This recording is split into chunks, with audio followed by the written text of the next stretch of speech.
नमस्कार बच्चों, आपको आज हम एक छोटी बच्ची की कहानी सुना रहे हैं जो लगभग 8-9 साल की थी।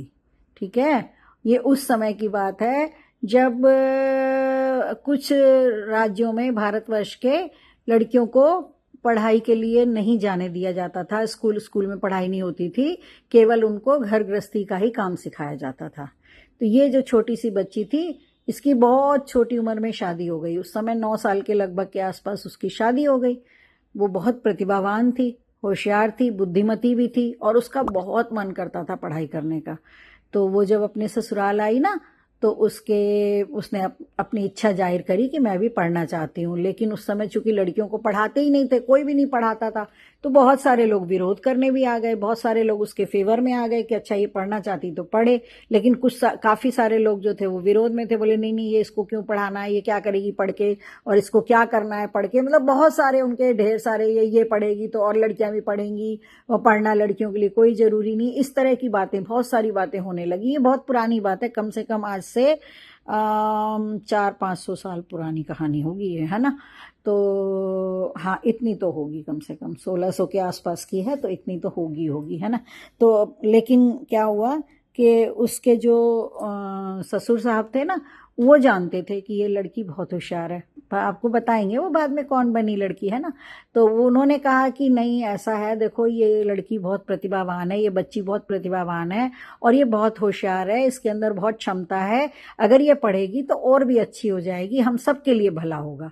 एक लड़की पढ़ती है तो उसका बहुत लोगों को फायदा होता है, वो अपने परिवार को भी फायदा देती है और खुद तो पढ़ती है तो है ही है, और आगे अपने बच्चों को भी पढ़ाती है ना। तो लेकिन क्या था, बहुत लोगों ने विरोध जब करना शुरू किया तो ये कहा कि ऐसी क्या खास बात है, ऐसा कुछ भी नहीं है, ये तो आपका वहम है, ऐसी कोई खास बात नहीं है इस लड़की में, जैसे और लड़कियां हैं वैसे ही ये है। तो ऐसे होते होते ये बात आ गई कि जो राजा साहब थे, उस लड़की के ससुर साहब जो थे, तो उनके मुंह से ये निकल गया कि आप लोग परीक्षा लेके देख लो कि लड़की होशियार है कि नहीं, पढ़ सकती है कि नहीं, इसके अंदर क्षमता है कि नहीं है ना। तो इस तरह की बात होते होते तो ये हुआ कि अच्छा ठीक है, इसकी परीक्षा लेते हैं। तो उन लोगों ने क्या किया कि उसको, वो जो छोटी सी बच्ची थी ना, उसको 1 रुपया करीब दिया। उस जमाने में 1 रुपए की बहुत वैल्यू थी। 1 रुपया दिया और उससे कहा कि इस 1 रुपए से कोई ऐसी चीज खरीद लो जिससे तुम जिस कक्ष में रहती हो वो कमरा पूरा भर जाए। ऐसा कुछ खरीद के लाओ, देखते हैं तुम्हारी बुद्धिमत्ता को, देखते हैं हम। तो अब वो 1 रुपया को लेके वो काफी देर तक देखती रही। अब उसने जो है अपने मित्रों से और कई लोगों से पूछा कि भाई 1 रुपए में क्या क्या चीजें आ सकती हैं, पूरा कमरा भी भरना है हमें। अब कमरा भरना है तो कोई हल्की चीज ली जाए तो मात्रा में ज्यादा आ जाएगी। तो किसी ने कहा रुई बहुत हल्की होती है, रुई खरीद के देख लो। तो उसने रुई का दाम पता कराया तो मालूम चला 1 रुपए में रुई तो काफी आ जाएगी, लेकिन फिर भी कमरा तो नहीं भरेगा। अच्छा, तो फिर उसके बाद किसी ने कहा भूसा बहुत हल्का होता है, तो उसने भूसे के दाम पता कराए, बोले भूसा आ जाएगा लेकिन इतना भूसा नहीं आएगा कि आपका कमरा भर जाए। तो बोली अच्छा, तो इसका मतलब अब और कौन सी चीज खरीदी जा सकती है जो 1 रुपए में आ भी जाए और कमरा पूरा भर भी जाए। तो ये समस्या थी। उसके बाद में उन्होंने शर्त उसी समय रख दी थी कि तुम्हें 2 दिन का समय दिया जा रहा है, सोच विचार कर लो, और 2 दिन के बाद अगर तुम्हारे सवाल का जवाब मिल जाए तो मंदिर का घंटा बजा देना। उसके कमरे के बाहर ही मंदिर था। अच्छा, ये जो बच्ची थी शुरू से ही शिव की भक्त थी, बहुत छोटी अवस्था से। उसके अपने गांव में, मायके में भी जब रहती थी तो भी शिव जी की पूजा करती थी। तो शिव शंभू की पूजा करने बैठ गई। जब तक बहुत देर के बाद उसे कुछ समझ में नहीं आया तो वो सुबह शाम दोनों टाइम करती ही थी, तो वो पूजा करने बैठ गई। जब वो पूजा करने बैठी तो जिस कक्ष में वो बैठी थी, तो उसने सोचा कि यहीं पे दीपक जला लेती हूँ। तो उसने जो है दिया जलाया, पूजा करी, और पूजा करते करते करते करते उसके दिमाग में ये बात आई, क्योंकि वो बहुत देर तक पूजा करती रही, तब तक अंधेरा हो गया, शाम हो गई। तो उसने देखा, जब आंख खोली तो उसने देखा कि चारों तरफ रोशनी फैल गई है।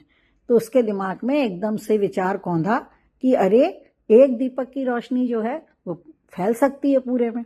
तो उसने जो है फटाफट से घंटा बजा दिया, मंदिर का घंटा बजा दिया। उसने मंदिर का घंटा बजा के और उसके बाद में सबको बुला लिया। उन्होंने बोल दिया कि मैं आपको आपके सवाल का जवाब दे दूंगी। अब सब लोग आ गए, उस कक्ष में आ गए। तो उसने अपने मित्रों से मदद लेके थोड़े से पैसे का रुई, थोड़ा सा तेल और एक दिया और एक माचिस छोटी सी, ये खरीदवा ली उसने अपने मित्रों से। उसके कुछ मित्र भी थे, है ना, तो सहायता करने वाले भी लोग थे, तो उसने वो सब मंगा लिया। अब जब सब लोग आके मंदिर में इकट्ठे हो गए, घंटा बजाने के बाद सब इकट्ठे हो गए मंदिर में, तो उसने कहा कि आपने कहा था ना वो कमरा भरना है, तो चलिए उस कमरे में ही चलते हैं। तो बोले हाँ हाँ चलो देखें क्या लाई है। तो वो सब जने इकट्ठे हो गए कि अरे इसने, बच्ची ने जवाब ढूंढ लिया, चलो देखते हैं क्या लाई है 1 रुपए के अंदर ये, है ना। तो सब लोग उस कक्ष में जब आए तो उस कक्ष में भी उस समय अंधेरा था, और अंदर आके उसने वही तेल डाला दिए में, और अपनी रुई की बत्ती बना के बत्ती रखी, और माचिस से दिया जला दिया। और दिया जलाने के बाद 2-3 मिनट के बाद ही उसने बोला कि आप देख लीजिए, आपका पूरा कक्ष जो है इस दिए की रोशनी से भर गया है। तो आपने जो शर्त रखी थी वो शर्त पूरी हो गई। आपने कहा था 1 रुपए में इतना सामान खरीद लो कि इस कक्ष का कोना कोना भर जाए। आप देख लीजिए, इस दिए की रोशनी से कक्ष का कोना कोना कमरे का भर गया है। और आप लोग को पता है बच्चों, उस समय फिर वो प्रतियोगिता वो जीत गई। सबको मानना पड़ा कि हाँ ये बच्ची होशियार है, इसने दिमाग लगा के इस सब पहेली को हल करा। और ये बच्ची आगे चल के बनी अहिल्याबाई होलकर, जो एक वीरांगना भी थी और बहुत बड़ी शिव भक्त थी। और वो बहुत सारे उन्होंने काम किए। आगे चल के जब आप इनके बारे में पढ़ोगे तो इन्होंने बहुत बड़े बड़े काम किए।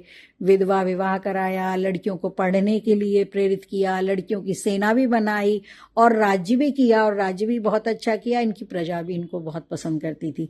तो ये थी कहानी अहिल्याबाई होलकर के बचपन की।